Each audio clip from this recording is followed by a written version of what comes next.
All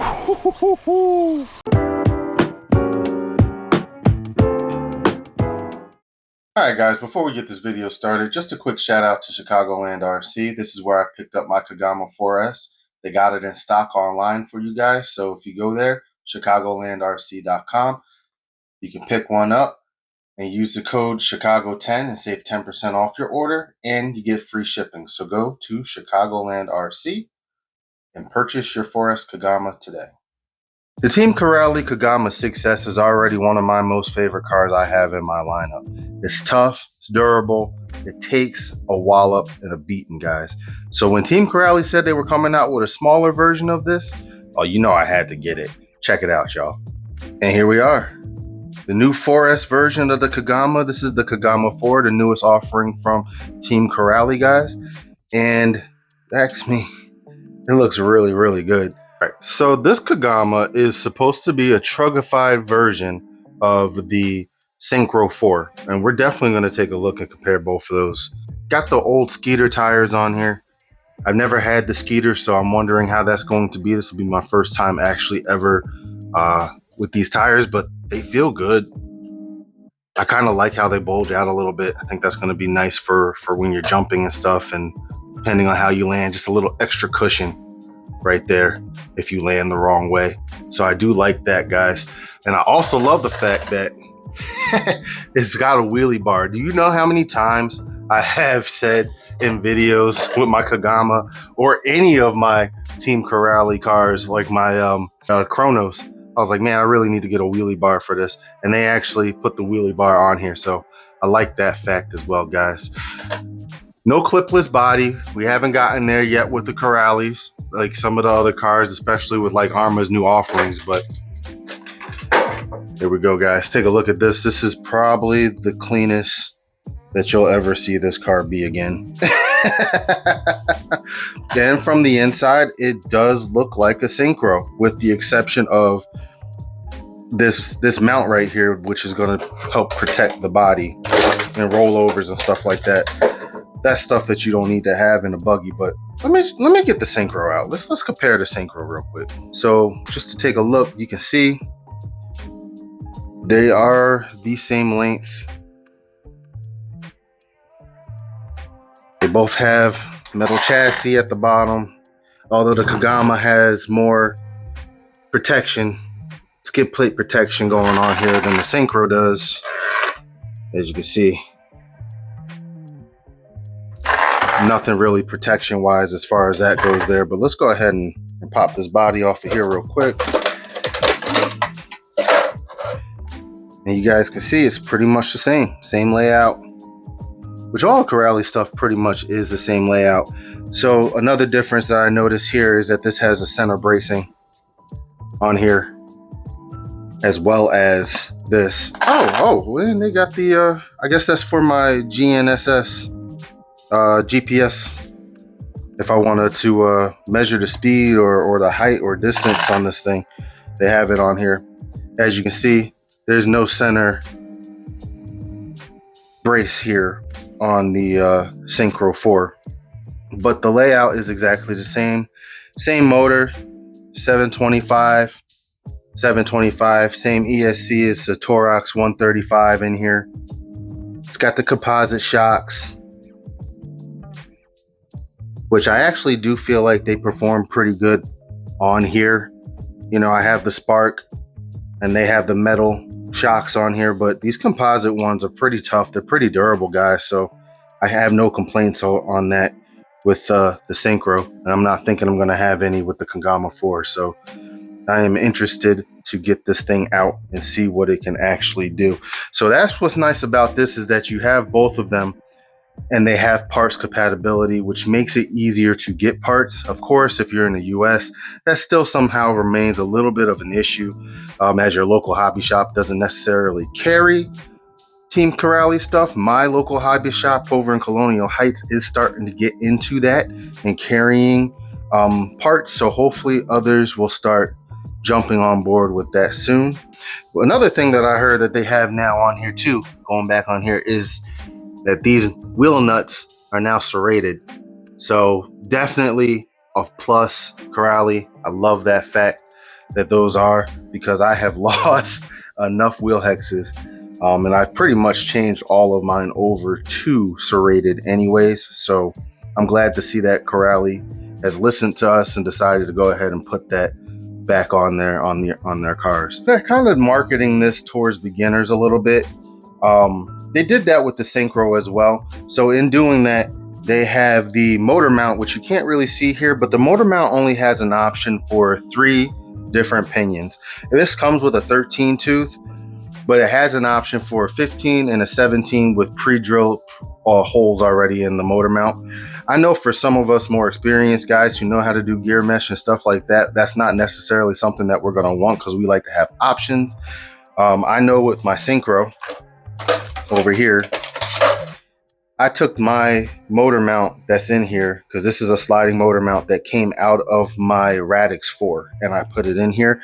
As you can see, this part does stick out some here, but it does work for my purposes. Not going to say that it'll work for everybody. I do know that Team Corally said if you do want to use a sliding motor mount, that the Skeeter motor mount will work in here. This had a 13 in here too to begin with, and I knew I needed to gear it up. I have a feeling I'm going to have to gear it up on this as well before I even run it. I might put a 15 in here before I even take it out. So we'll see. I typically like to run stuff right out the box the way that they come out the box, but I know with my experience with the Syncro, I might just go ahead and do that.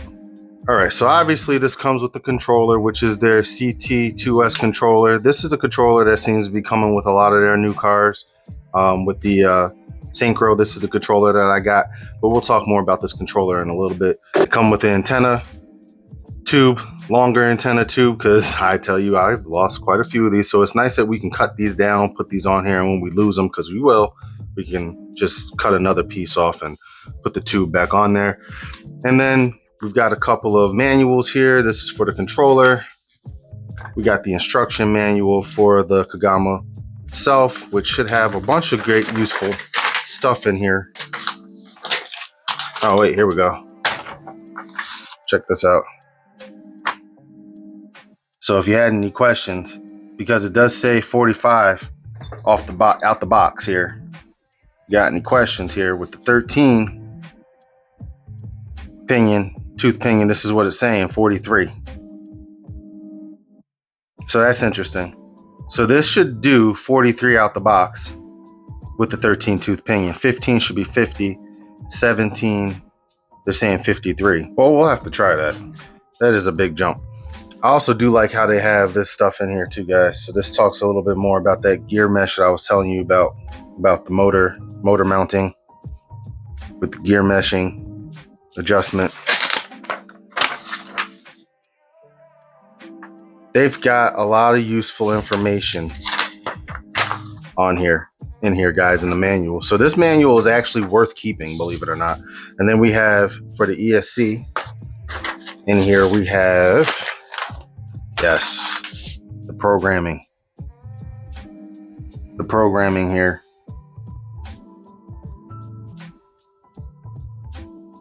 So this is also another good manual to keep as well. I wanted to say something. I saw a video. I try my best not to watch stuff before I get a chance to play with it, because I don't want to be influenced. But I did see a video where somebody was complaining about the controller. And yeah, it's chintzy. I'm not going to lie. I would like to see a little bit more beef on this controller. I like to see a little bit more, I don't know. In my hand, it's okay. Let's be honest, guys. Like,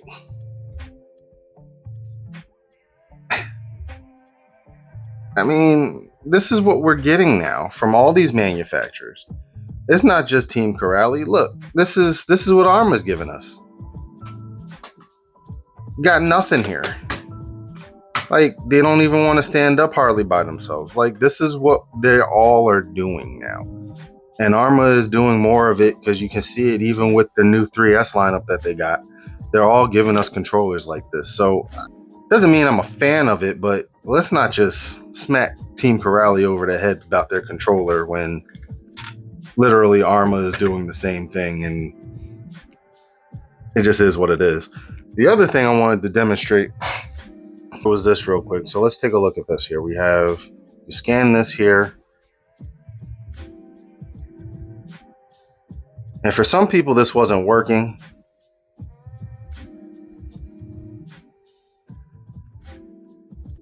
Works for me.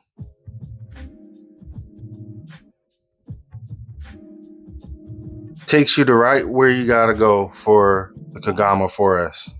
And gives you all the information about it, tells you what's new.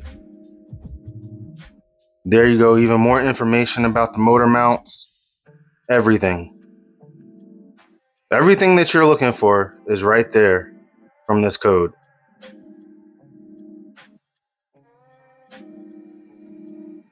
And there's your video. So the QR code works for me. I know a couple people have complained about it, but I haven't had a problem with it. I haven't had a problem with pretty much any of their QR codes. So not sure what's going on or why that is for some people and some people is not, but it's working fine for me, guys. This I do want to address as well.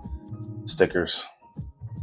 They're either not sitting in here right or they're not sticking. This one here, you can tell there's a gap there, even though it's cut. Yeah, the sticker job was not the best here. Famously, with my Corrales, I do get a lot of dust and dirt in there that messes that stuff up. So I'll probably end up just peeling this off anyways. Actually, you know what? Actually, I like the way that looks without the sticker on it, to be honest with you. That looks better. This graphic is actually covering up some pretty cool graphics under here. Man, you don't need all these stickers. Let's see if this one pop off here. Let's see, this one was actually on here good. Let's see. Hey, look at that.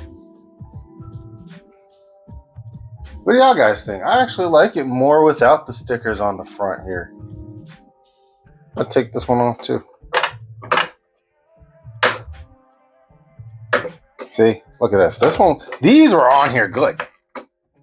Oh my goodness. There we go. Oh, there we go. Yeah. I like that more. I like it more without those stickers on here. But enough about all of that, guys. I think we should do some size comparisons. Let's get some other RCs out and see what it compares to. So first off, we got to compare the Kagama 6S versus the 4S. So you can see the difference here a little bit. Let me see if I can bring it down for you guys a little bit here. You can definitely see there's a difference in the wheelbase.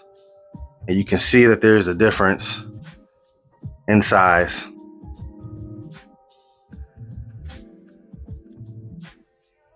There you go. Little comparison.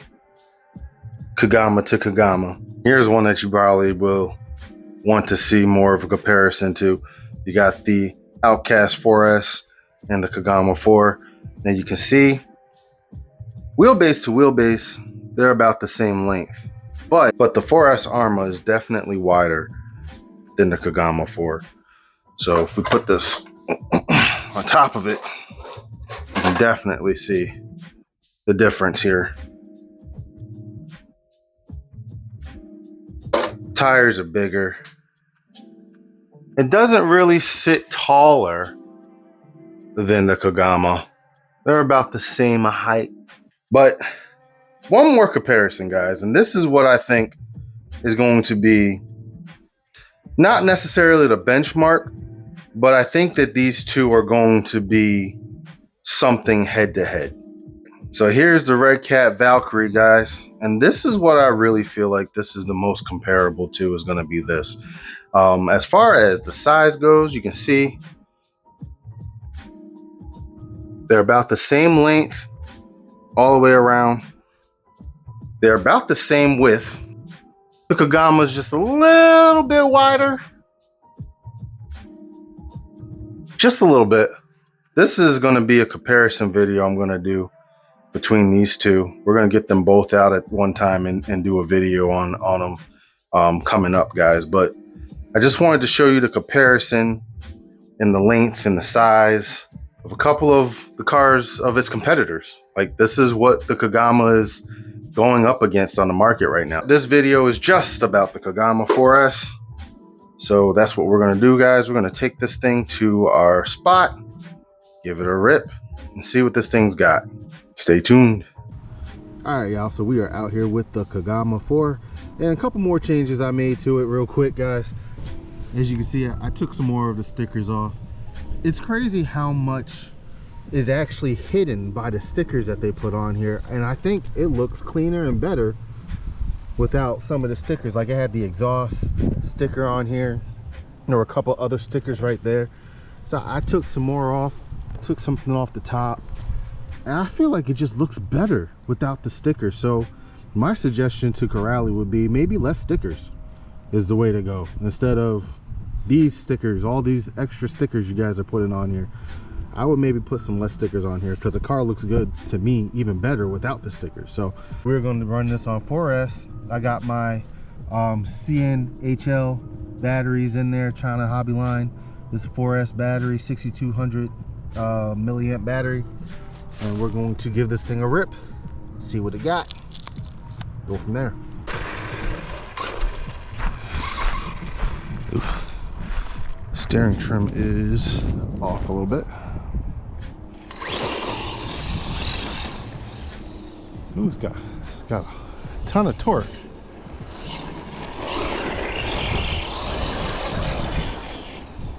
Feels pretty quick.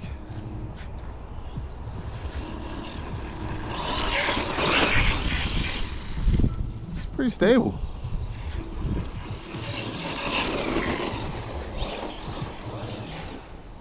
Takes those corners pretty good.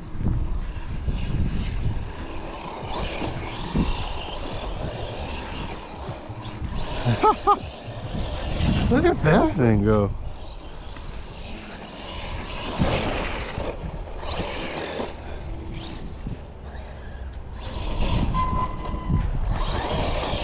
I had to do a wheelie for a second. Feels good running it just around here like that. Oh.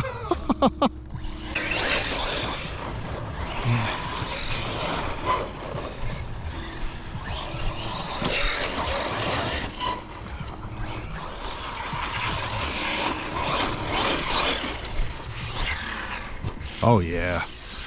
Oh, this is gonna be fun.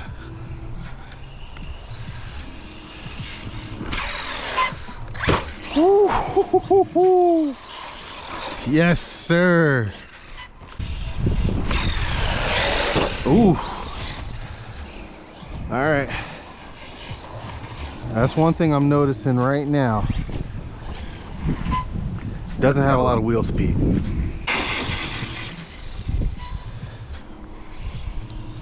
Gonna be a problem for some backflips. It's gonna be a problem for backflips, and it's gonna be a problem for uh-oh.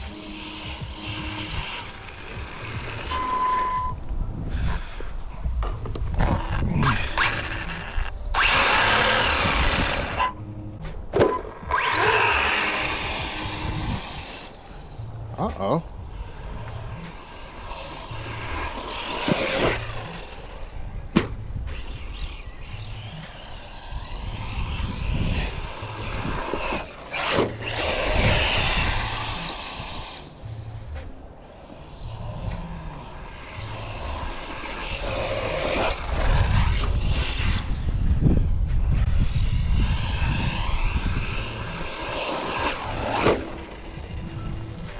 That's not good.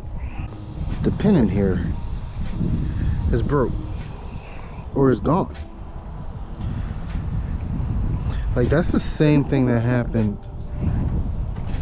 recently with my Kagama 6S.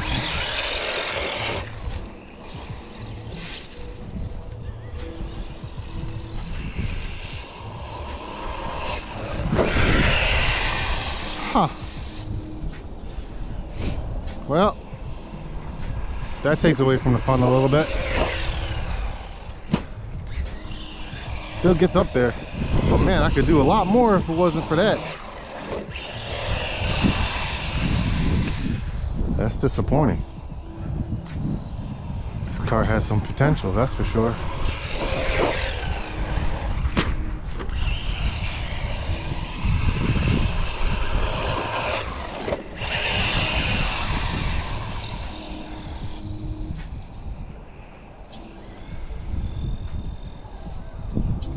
Uh-oh. And now it's burning up.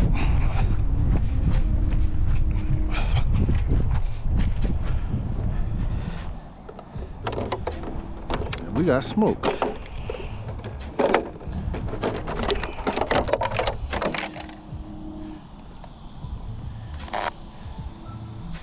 Oh my. You see that in there? Center diff. Hot. Started boiling out. Well, as a Corally fan, this one kind of hurts. I did not expect that to go as fast as it did. I have quite a few Corrales, and this one was probably by far the shortest run I've ever had out of the box. Forgive me for my hoodie being on, it's a little chilly out here right now. I have to go back to the camera and see about this hit that this took. Because if I remember, I landed it. I'm not sure why the pin either broke and came out or just came out.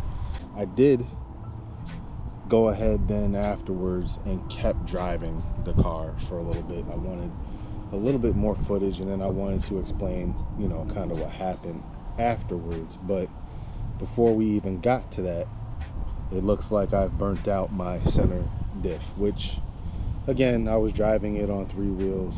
Could be my fault, might not be. I take, that's the win for you. Because driving it on the 3 wheels with the one not moving could put a strain on the center diff. I could take responsibility for that part. And so you can see right there, the pin came loose. The whole drive shaft came out. Fortunately, I was able to find the drive shaft.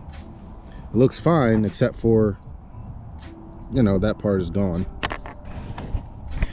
Okay, there's a whole leaf right there, but you can see the fluid on the leaf there. But yeah, it's gonna be some cleaning up to do in there, guys, when I go and take this apart. But yeah, that run did not last long. A little disappointed, not gonna lie. This is RC cars. These things happen. The runs don't always go the way that you had hoped. And one thing I do know about Corally is they're pretty good about fixing their stuff. So I'll reach out to them. I'll see what they say. We'll get this thing fixed up. And then I bet you it's going to be the beast that it was supposed to be for me. I haven't seen a whole lot of videos, so I don't know if other people were having the same issue. I certainly hope not. And I hope that it's a one-off and it was just me. But